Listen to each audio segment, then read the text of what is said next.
2 Chronicles 24. Joash was 7 years old when he began to reign, and he reigned 40 years in Jerusalem. His mother's name was Zibiah of Beersheba. And Joash did what was right in the eyes of the Lord all the days of Jehoiada the priest. Jehoiada got for him 2 wives, and he had sons and daughters.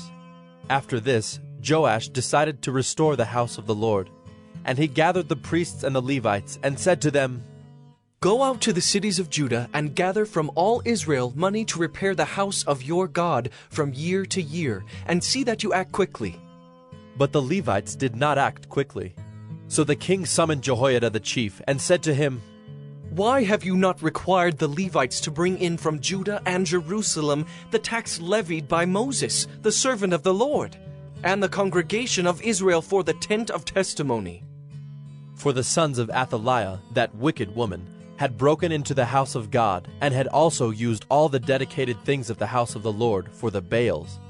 So the king commanded, and they made a chest and set it outside the gate of the house of the Lord.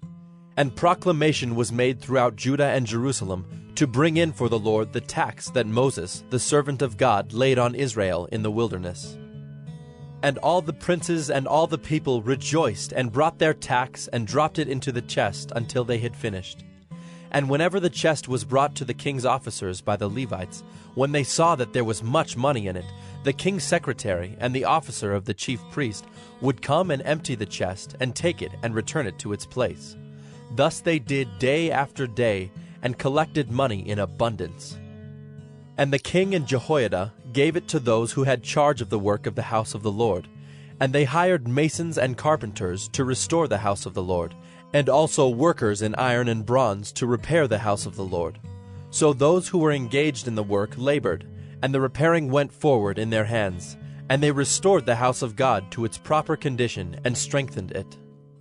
And when they had finished, they brought the rest of the money before the king and Jehoiada, and with it were made utensils for the house of the Lord, both for the service and for the burnt offerings, and dishes for incense, and vessels of gold and silver. And they offered burnt offerings in the house of the Lord regularly all the days of Jehoiada. But Jehoiada grew old and full of days, and died. He was 130 years old at his death. And they buried him in the city of David among the kings, because he had done good in Israel and toward God and his house. Now after the death of Jehoiada, the princes of Judah came and paid homage to the king. Then the king listened to them. And they abandoned the house of the Lord, the God of their fathers, and served the Asherim and the idols. And wrath came upon Judah and Jerusalem for this guilt of theirs. Yet he sent prophets among them to bring them back to the Lord. These testified against them, but they would not pay attention. Then the Spirit of God clothed Zechariah, the son of Jehoiada the priest, and he stood above the people and said to them, "Thus says God, why do you break the commandments of the Lord, so that you cannot prosper? Because you have forsaken the Lord, he has forsaken you."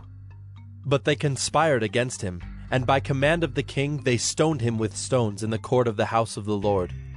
Thus Joash the king did not remember the kindness that Jehoiada, Zechariah's father, had shown him, but killed his son.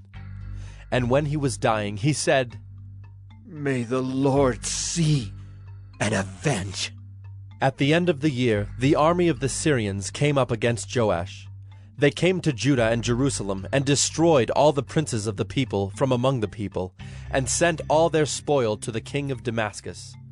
Though the army of the Syrians had come with few men, the Lord delivered into their hand a very great army, because Judah had forsaken the Lord, the God of their fathers. Thus they executed judgment on Joash. When they had departed from him, leaving him severely wounded, his servants conspired against him because of the blood of the son of Jehoiada the priest, and killed him on his bed. So he died, and they buried him in the city of David, but they did not bury him in the tombs of the kings. Those who conspired against him were Zabad the son of Shimeath the Ammonite, and Jehozabad the son of Shimrith the Moabite. Accounts of his sons and of the many oracles against him, and of the rebuilding of the house of God, are written in the story of the book of the kings. And Amaziah his son reigned in his place.